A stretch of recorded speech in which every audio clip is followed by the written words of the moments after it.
Book Club. Hey, Dan here from One Man Book Club, talking about Sanderson Inc.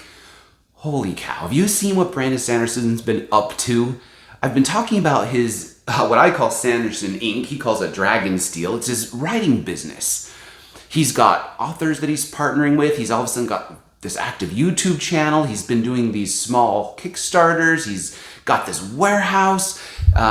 He's got people who post for him. He's like, oh my gosh, he's like everywhere doing everything. Well, so I'm on a business trip 2 weeks ago. And first business trip past COVID. And I'm sitting in these meetings in this hotel and I get this email.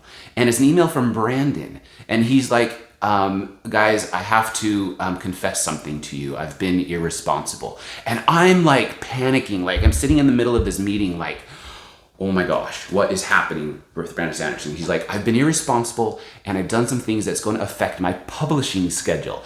And I'm like, holy crap, has he gone and said something, not politically correct and he's going to get like blown up in the news or something like that? Or I don't know. I'm like, what? Like something awful. Like I'm going to all these awful things.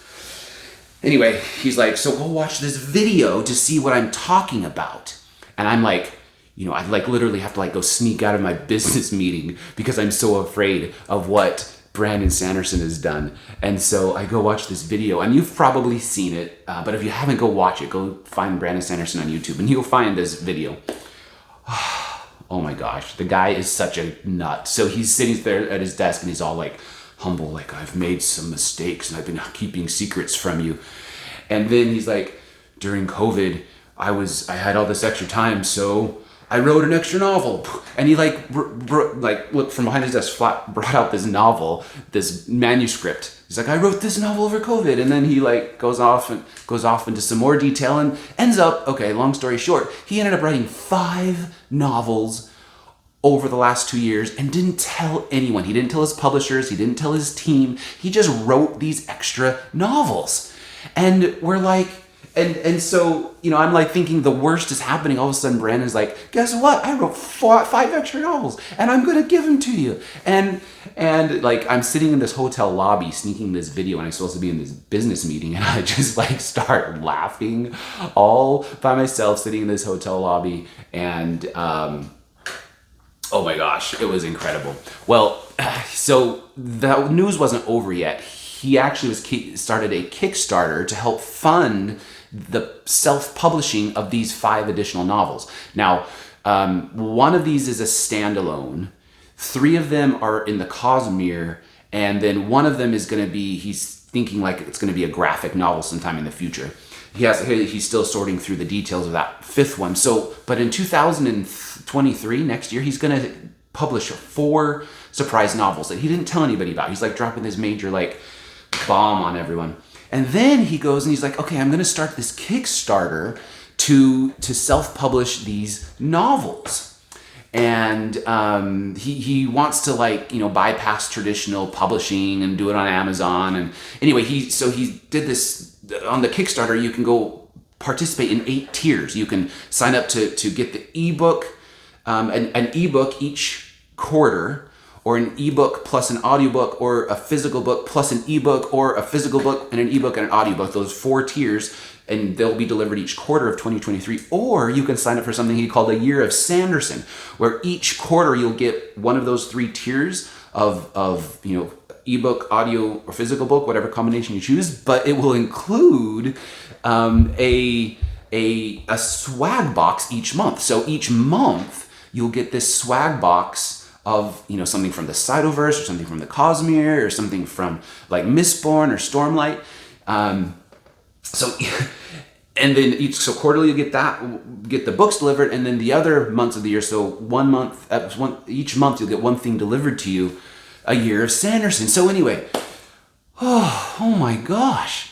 Like was the coolest, most fun announcement I've ever seen. I'm like, and it started lighting up all of my contacts. I started getting text messages. Hey, have you seen this? And I'm like, dude, I saw it. Like, go check Facebook. I posted it already.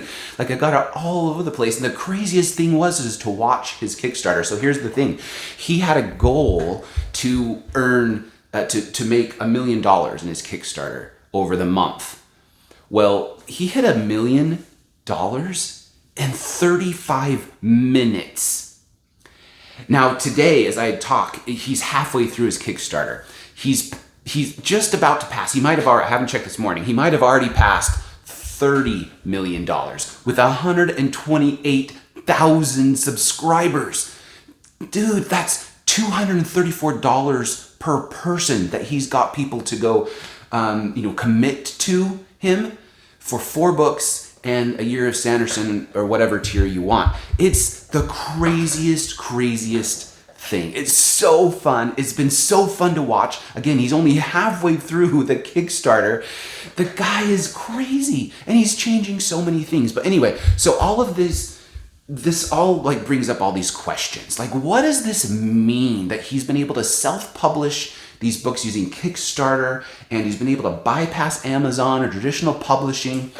So I just thought I'd share some thoughts about what this actually means, like for the publishing world, because you hear things like, oh, traditional publishing is dead. Brandon Sanderson proved it, and all this kind of stuff. So anyway, a couple thoughts. First of all, some people are saying like, oh man, $30 million halfway there. He's like won the lottery. That's amazing.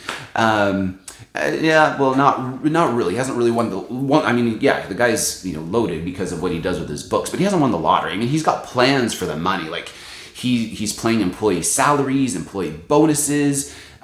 He's investing back into his company, into Dragonsteel. He's strengthening the infrastructure. He's even planning on building a physical bookstore. He's going to use some of the funds to help fund the movie and TV projects that we've all been waiting for. While, and Brandon said on his website yesterday, he said that while the Kickstarter's been successful, it's really on par with the other projects that he's done.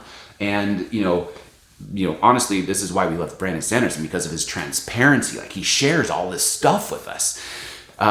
What it does mean, though, for Brandon is it means a whole lot of work. He has got a ton of work to do. How many subscribers did I say? 128 or something like that. He's got to fulfill orders for how it's 128,000 now. Whatever it ends up being, in the end, 200,000, say, he's got to fulfill the orders for 200,000 people over the course of the next year. And oh my gosh, that is going to be so much work for him. And so, one of the things that he's doing is he's, like I said, building up this infrastructure and building out a plan for distributing all these books that he's selling, pre-selling ahead of time. And he's the only author on the planet, literally the only author on the planet with the built-in infrastructure to actually execute this correctly. He posted today that he posted yesterday that he's hired an HR director. I mean, Sanderson Inc., like he calls it Dragonsteel, I call it Sanderson Inc., literally the largest support team of any author in the world right now. Any author in the world, any author in history, the largest support team, the business of what he's doing. And they're going to go figure out how to fulfill all these orders. And they're going to do it. I mean, they've proven that they can. But quite literally, Brandon Sanderson is the only one who could. John Scalzi wrote a cool note about what he's done and pointed out that Brandon Sanderson, good for him, he spent the last 16 years building out this infrastructure and learning and gaining industry clout to this moment. He's worked super, super hard for this. No one else could have done it. So it's not fair to say like, oh, Brandon's won the lottery. Well, he really hasn't. He's created a whole bunch of work for himself, but it's the good kind of work because it's going to grow the business and going to grow the stuff that we love. Like I said, some people are like, this is the end of traditional publishing. And I'm like, no, it isn't. Because, again, only a handful of authors have the clout to pull something like this off. Maybe like Neil Gaiman, Patrick Rothfuss, maybe George Martin. No one besides, and even if they have the clout, again, no one besides Brandon has the infrastructure to do it. John Scalzi was even like, man, even if I could, I wouldn't want to because it's too much work. So it's, and Brandon Sanderson has also said that this isn't the end of him using traditional publishing either. He has really good relationships with his publishers at Tor and Delacour Press. Tor is where he publishes his, Cosmere novels, and Delacour is where he does his YA novels. But he did it. He said he did this to prove a couple of points. And here here's what he said, and here's what he's learned about doing this really, really cool thing. So first, he wanted to teach his team how to be self-sufficient. Amazon has really way too much power over authors. And should anything happen to Brandon and his relationship with Amazon, he wants to know that everything isn't going to fall apart. He said he feels like Amazon has a gun to his head. Book publishing, the world of book publishing, is an absolutely fascinating topic that I would love to talk about. Maybe I'll do another video on that sometime. But the power of Amazon, they have 80% share of the ebook market, 90% share of the audiobook market, and 65% share of the print market. That's huge. It's huge. It's astounding, and it's actually a little bit scary. Now, don't get me wrong. I'm not going after Amazon. I love Amazon. I mean, they make my life easier. They make it better. They give me access to the things that I want, that bring me joy. Wonderful, wonderful, wonderful company. They're actually just doing what we expect a company to do to make money. And because of the strength of their brand, they can demand things from the people that want to sell things on Amazon. They can demand things from them that then they can pass on to their shareholders and pass on to their customers with lower prices many times. It's the same with Walmart. Walmart does the same thing. They're big and they're huge. They exist to make money, but their motto is to make sure that people can save money, and so they take all the costs that they squeeze out of their suppliers and pass it on to the cost of their product, so everything's cheaper. Anyway, so Amazon has this, corner on the book market. They even made self-publishing a real thing at Amazon, and that has been a huge help to authors by helping them get noticed and get books in the hands of people that wouldn't get into the hands of people otherwise. So don't get me wrong, Amazon is good for many, many reasons, and it's even good for books. But I'm not an author. And when you are an author, you're like a business the size of one against the largest digital company in the world. And so you really don't have a lot of say if you want to play their game. If you want to sell on Amazon, you have to play by their rules. And plus, because of that market share, they are very nearly a monopoly. And that's not good, because that stifles competition, that stifles innovation, which ultimately turns around to be a bad thing for Amazon and a bad thing for us. So Brandon Sanderson wanted to show that he could break the system a little bit, and he will go around Amazon to make sure his team could handle it and make sure other people knew it could be done. He also wanted to prove a point to his publishers in New York.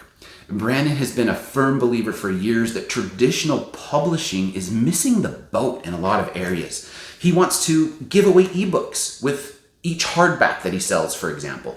He wants to have all of the digital content be DRM free. Now, DRM is digital rights management. It's the digital lock that publishers put on their ebooks to prevent piracy, but it also means you can't save your digital content and use it on the platform of your choice. So Brandon wants to prove to his publishers that giving the power to the consumers, to us, the power to choose what we want to buy and the power to do what we want to do with it, is not something to be afraid of.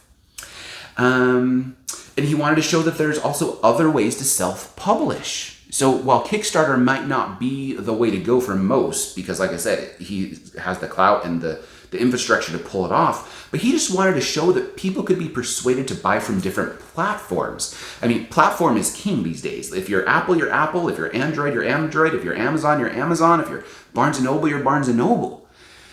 But it limits what indie authors can do because they're slotted to a specific platform. But what if there were other options? And he wanted to show it can be done. So all of this stuff is super cool. Like, so proud of you, Brandon Sanderson, for doing this really great thing for the industry. So what happens now? Well, now more people know about Brandon Sanderson, how cool he is, and that's amazing. That's probably the biggest thing. I mean, just today I had yet another person ask me what Brandon Sanderson's book should I read first, and music to my ears because he's an amazing author. Traditional publishing is not going anywhere.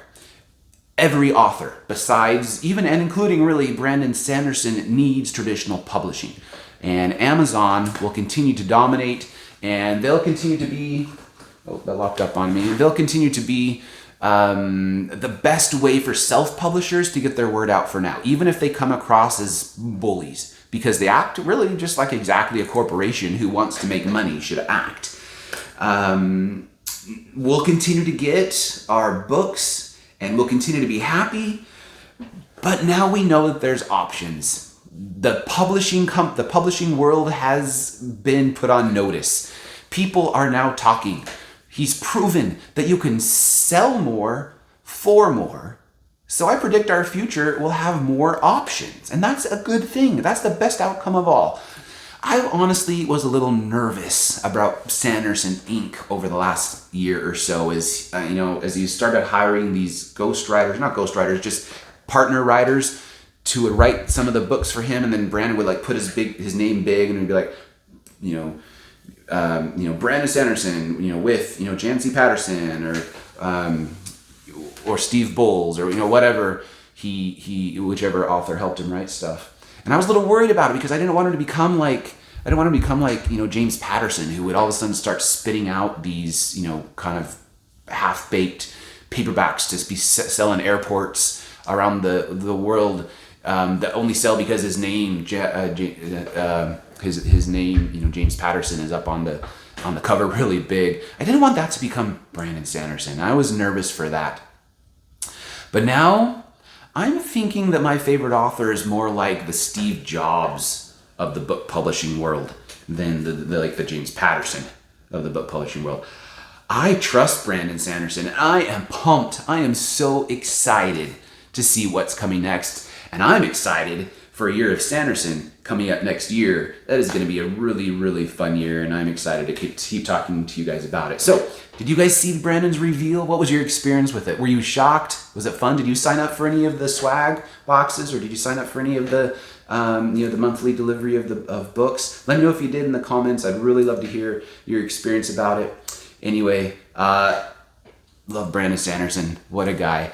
Go read something fun from him if you haven't already. Start with Mistborn. It's a good place to start. There's a video that I've done about what should you read from Brandon Sanderson. I'll post a link to it down below. And if you have any questions, just shoot me a note or leave a comment. I'd be happy to visit with you. Anyway, happy reading, everyone.